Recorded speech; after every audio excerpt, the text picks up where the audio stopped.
Assalamualaikum warahmatullahi wabarakatuh. Untuk materi pada hari ini kita akan membahas materi pelajaran 4, 5, dan 6 ya sekalian. Jadi besok kita langsung ulangan harian ya, hari Sabtu besok kita ulangan harian. Perhatikan gambar percakapan di bawah ini. Ada dua percakapan ya. Percakapan yang atas di situ, ayo kita ikut bergotong royong membersihkan lingkungan. Lalu yang laki-laki menjawab, tidak mau aku malas, bekerja bakti itu melelahkan. Percakapan yang bawah, yang perempuan berkata, ayo kita ikut bergotong royong membersihkan lingkungan. Yang laki-laki menjawab, maaf, saya tidak bisa ikut kerja bakti karena ada keperluan mendadak.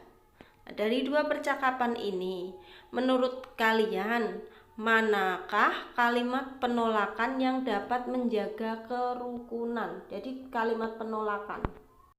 Nah, perlu kalian ingat pada pembelajaran sebelumnya bahwa dalam membuat kalimat penolakan itu harus sopan dan tidak menyinggung perasaan, harus disertai alasan yang baik dan masuk akal. Nah, lihat, perhatikan kalimat yang dilingkari tanda garis merah. Maaf, saya tidak bisa ikut bekerja bakti karena ada keperluan mendadak. Nah, itu contoh kalimat penolakan yang dapat menjaga kerukunan. Jadi kalimatnya sopan dan tidak menyinggung perasaan. Selanjutnya untuk matematikanya, untuk operasi hitung, pengurangan, dan penjumlahan sudah dijelaskan pada pembelajaran sebelumnya. Jadi kalian hanya berlatih saja. Ini buku paket ya, ada di buku paket halaman 166 sampai 167. Coba dikerjakan ya buat latihan di rumah.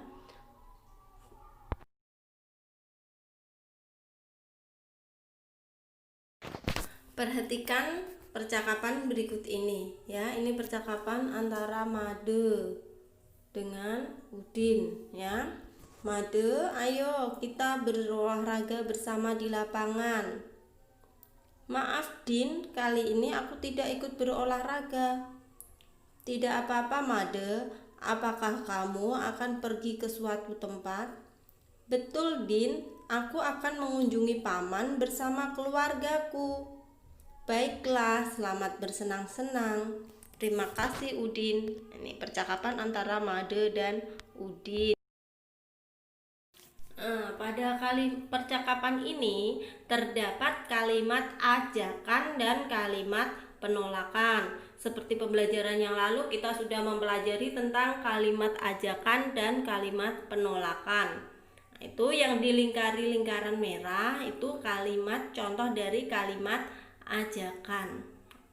Made, ayo kita berolahraga bersama di lapangan. Kalimat ajakan diawali dengan kata ayo di situ ya. Lalu selanjutnya yang dilingkari biru itu termasuk kalimat penolakan. Maaf Din, kali ini aku tidak ikut olahraga. Dia menolak tidak ikut olahraga. Itu contoh kalimat penolakan. Selanjutnya soal ini di bawah percakapan tadi soalnya dikerjakan ya. Isi soal ini berdasarkan teks bacaan di atasnya ya. Ini ada di buku paket kalian. Menolak ajakan dengan sopan. Bila kita menolak ajakan seseorang, kita harus menolaknya dengan sopan. Menolak ajakan seseorang dengan sopan dapat mencegah permusuhan. Hal ini tentu akan meningkatkan persatuan dan kesatuan. Menjaga persatuan dan kesatuan di masyarakat merupakan pengamalan sila Pancasila, yaitu sila ketiga. Kalimat penolakan dalam cerita dongeng. Di sini. Dongeng merupakan cerita yang isinya bersifat khayalan atau fiksi. Dongeng ada bermacam-macam. Dongeng yang tokoh utamanya hewan dikenal dengan dongeng fabel. Nah, perhatikan dongeng berikut ini. Kisah JJ si jerapah. Nah, ini ada di buku paket kalian ya, nanti dibaca sendiri di rumah. Di padang rumput yang luas, hiduplah sekelompok jerapah. Ada jerapah bernama JJ dan Jojo. JJ bersifat sombong karena merasa tubuhnya paling tinggi. Jojo bersifat baik hati, tubuhnya tidak terlalu tinggi.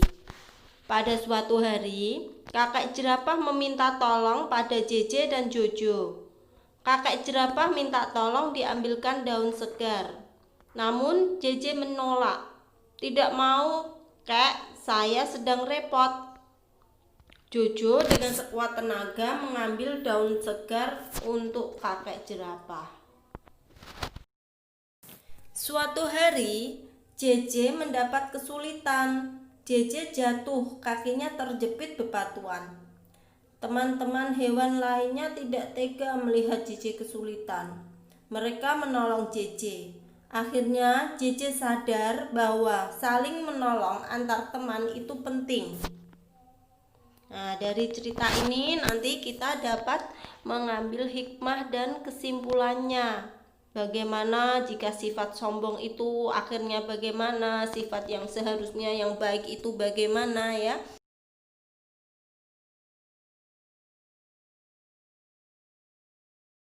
Di situ apa saja yang ingin kamu ketahui tentang dongeng tersebut di atas ya.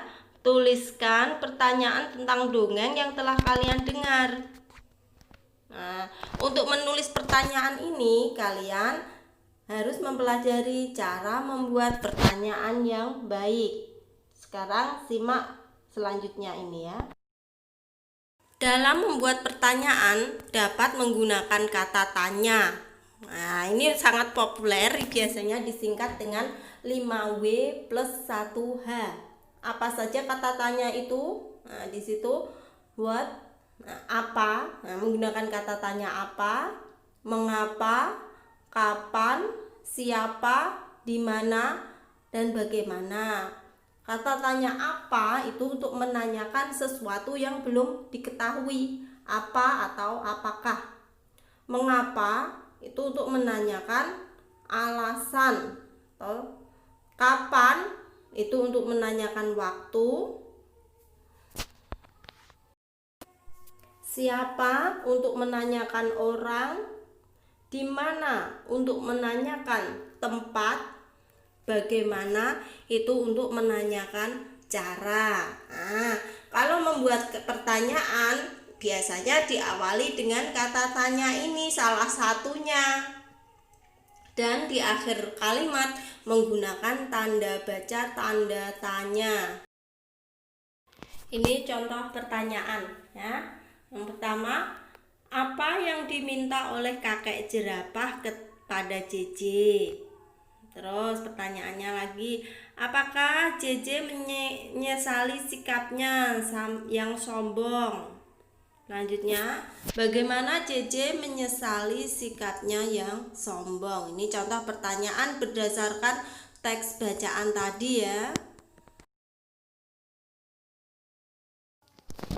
Kerukunan dan persatuan merupakan sikap yang sesuai dengan pengamalan sila ketiga Pancasila. Sila ketiga Pancasila dilambangkan dengan pohon beringin. Nah, kenapa kok harus pohon beringin?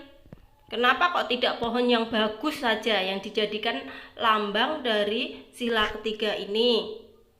Ayo, siapa yang tahu jawabannya? Ada yang tahu jawabannya? Kenapa harus pohon beringin? Nah, itu karena pohon beringin merupakan pohon yang besar, memiliki ranting luas yang dapat menjadi tempat berteduh dan menyejukkan. Selain itu, pohon beringin juga memiliki akar yang sangat kuat dan menjalar di mana-mana seperti keanekaragaman suku dan bangsa Indonesia yang harus tetap bersatu. Maka dipilihlah pohon beringin sebagai lambang sila ketiga Pancasila yang berbunyi Persatuan Indonesia. Ini perhatikan gambar ini. Ini yang pertama ada gambar orang bermusyawarah, orang memberikan bantuan bencana alam yaitu. Terus orang membantu, anak kecil membantu menyeberangkan nenek-nenek. Terus aktivitas posyandu. Terus ini juga sedang bermusyawarah. Nah, kalian coba nanti menjodohkan sesuai dengan gambar lambang silanya di situ. Kepala banteng dan padi dan kapas. Perhatikan garis yang berwarna biru. Garis yang berwarna biru itu tertuju ke arah kepala banteng, kegiatan bermusyawarah ya dan rapat. Ini sesuai dengan pengamalan Pancasila sila keempat. Selanjutnya yang garis warna merah menunjuk ke gambar padi dan kapas, sesuai dengan pengamalan Pancasila sila yang kelima. Sekian pembelajaran kita hari ini. Kalian pelajari lagi mulai dari pembelajaran 1 sampai pembelajaran 6 ini ya. Besok pagi kita akan mengadakan ulangan harian untuk subtema 4 ini. Wassalamualaikum warahmatullahi wabarakatuh.